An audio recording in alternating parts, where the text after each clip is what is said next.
Já estamos de volta para o último bloco de hoje do Hora Geral. Estamos conversando com o especialista em mamografia, o doutor Marcelo Castagna dos Santos. Doutor, eu tenho perguntas dos nossos telespectadores pelo 3041-6777, mas antes da pergunta, eu vou fazer uma pergunta para o senhor. Eu observo que a maioria das pessoas, quando vai ao médico, elas escutam mais do que falam. O certo não é justamente o paciente, não digo questionar, mas explicar mais para ajudar no diagnóstico do médico? Porque eu outro dia estava conversando com uma senhora, falou assim, olha, eu fui no médico, mas ainda continuo com dor. A senhora falou para ele, não, ele me examinou, me deu um remédio, eu estou tomando, mas até agora não deu resultado. Então, eu até perguntei para ela, a senhora falou? Ele perguntou, porque às vezes também é do médico, de não explorar muito o paciente. Então, esse é o momento do senhor como médico e profissional. É importante que o paciente relate o máximo possível da sua vida para um diagnóstico? Com certeza, Douglas. A consulta médica, hoje, ela tem, né, as etapas que vão desde a entrevista, o exame clínico e as de exames complementares. Quanto mais informação o médico tiver a respeito dessa paciente, melhor ele vai formular o seu diagnóstico, né, e fazer a solicitação dos exames apropriados, caso necessário. Ótimo. Temos perguntas, doutor Marcelo, pelo 3041-6777. Deixa eu ver aqui. A Luana Prado, ela é de Tararé, do bairro de Tararé, em São Vicente. Qual a sua opinião como médico sobre a polêmica que envolve as pílulas anticâncer? O senhor viu? Está uma discussão enorme sobre isso, né? Então, no tratamento do câncer de mama, depois que a paciente faz o tratamento inicial, ela usa uma medicação, né? Hoje nós temos várias medicações para esse uso, que previne a recorrência dessa doença, né? Então, no câncer de mama, isso é empregado já num aspecto secundário, né? Num aspecto de tratamento. Num aspecto primário, antes do diagnóstico, né? Não tem ainda comprovação científica de que isso ajude especificamente para essa doença. Às vezes, doutora, uma reportagem, uma informação na internet acabe provocando na pessoa uma falsa expectativa.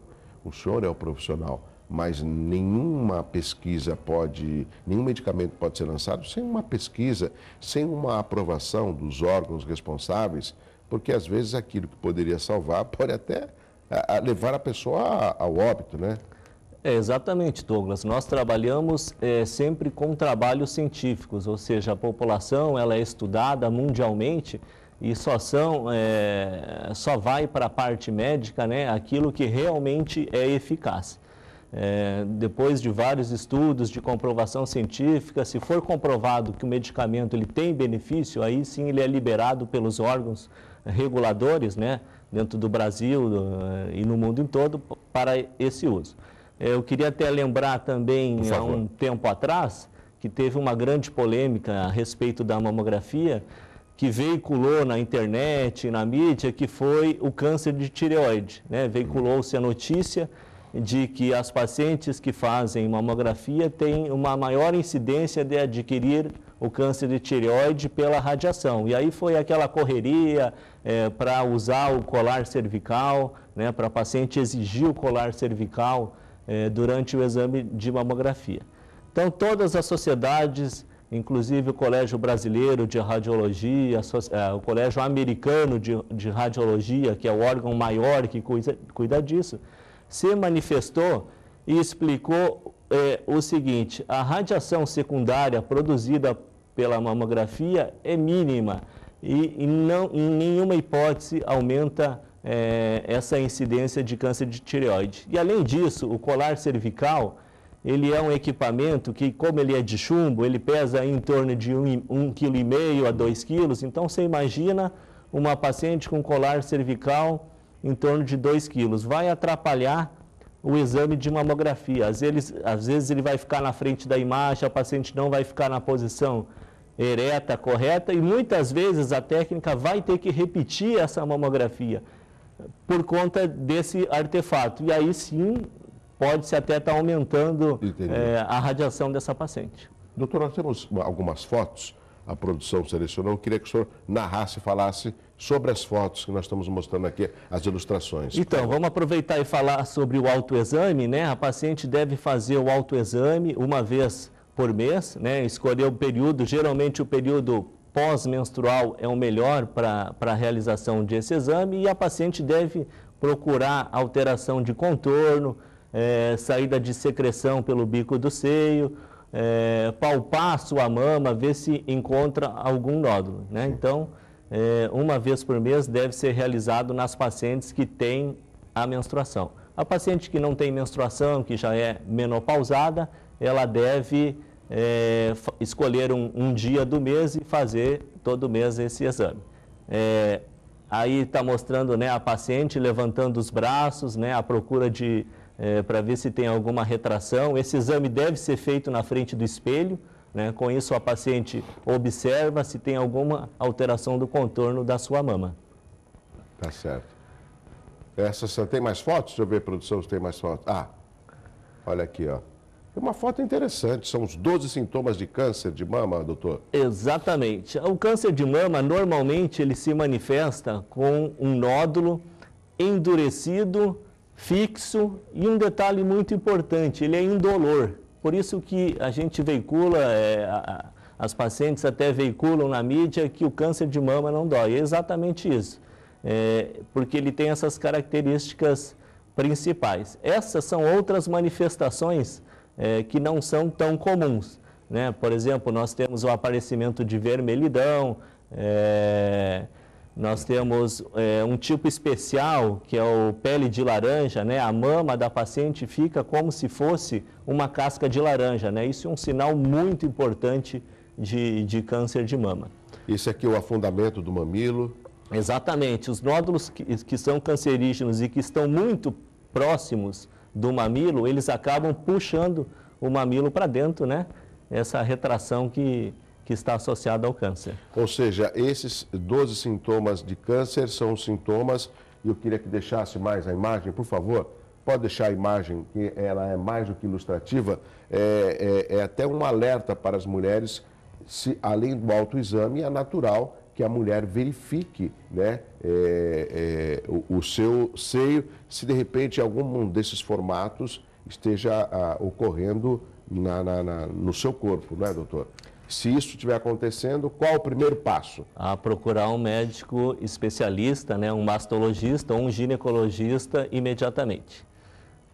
E esses casos que nós estamos vendo aqui, ele é mais detectado para pessoa idosa, pessoa acima de 40 anos, ou neste caso não existe faixa etária? Não, pode acometer qualquer paciente, Douglas, qualquer mulher, né? Claro que nós temos aquela faixa etária em que o câncer de mama tem a sua maior incidência, que é de 40 a 69 anos, mas hoje nós temos pacientes já com essa neoplasia maligna da mama com 35, com 30, com 20, tivemos um caso também há um tempo atrás com 18 anos, né, um caso bem precoce, mas são eventos raros, felizmente. Doutor, desses 12 sintomas de câncer, né, nós temos aqui até a ilustração, qual o que é mais diagnosticado nos exames que o senhor costuma fazer de mamografia? Até para servir de alerta para a população. A palpação do nódulo, né, Douglas? Seria o último lá, o caroço interno, isso, né? Sim. Então, o caroço interno é o que é mais detectado pela paciente. Aí, depois disso, realizando os exames complementares, mamografia ou ultrassonografia de mama, quando necessário, nós vamos poder classificar melhor, de acordo com a imagem, sim, se esse nódulo é suspeito ou não. Mas eu quero fazer um alerta para a população. Nós não queremos que chegue nesse estágio, né? Porque aí a doença já está clinicamente visível, ela já está aparente, né? E nós queremos fazer o diagnóstico subclínico, né? Antes que a doença se manifeste, antes que o médico perceba, antes que a paciente perceba, e para isso nós utilizamos a mamografia, né? A mamografia é o único exame capaz de detectar o câncer precocemente, ainda antes de ele dar sintomas. Nós temos uma outra foto aqui, doutora.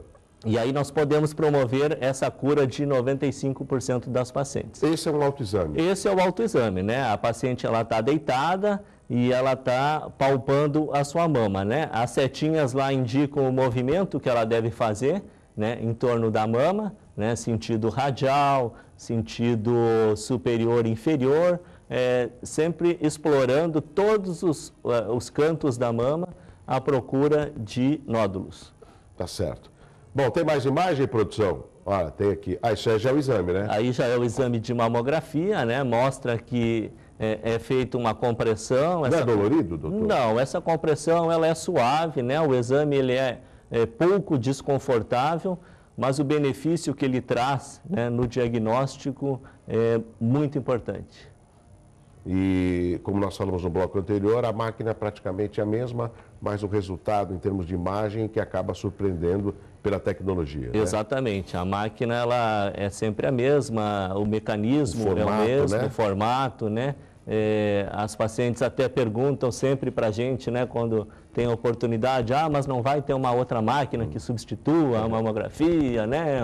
A ressonância chega a fazer esse papel também ou não? A ressonância chega a fazer esse papel, mas ainda a mamografia é considerada mais precisa, padrão ouro para diagnóstico no câncer de mama. Nós estamos chegando quase no final do Hora Geral, mas parece que ainda tem perguntas pelo 3041-6777. Eu vou pedir para a produção, para ver se nós temos mais uma pergunta. Tem sim. O Uriel Vilas Boas é o nosso telespectador. A partir de qual idade a mulher precisa fazer o exame de mama? E até qual idade deve continuar fazendo?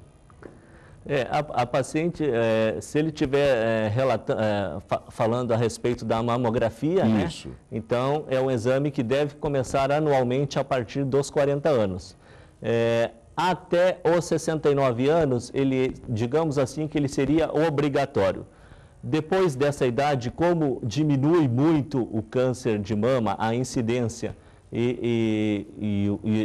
então fica a critério do seu médico, do seu ginecologista, fazer esse controle anual ou a cada 2 anos. Doutor, nós estamos chegando no final do Hora Geral. É lógico que o câncer, ele quando acomete uma mulher, ele não escolhe um mês, mas nós escolhemos como mês de divulgação, o mês de outubro, como Outubro Rosa, de uma campanha que surgiu, inclusive, se não me engano, nos Estados Unidos e que acabou ganhando vários países.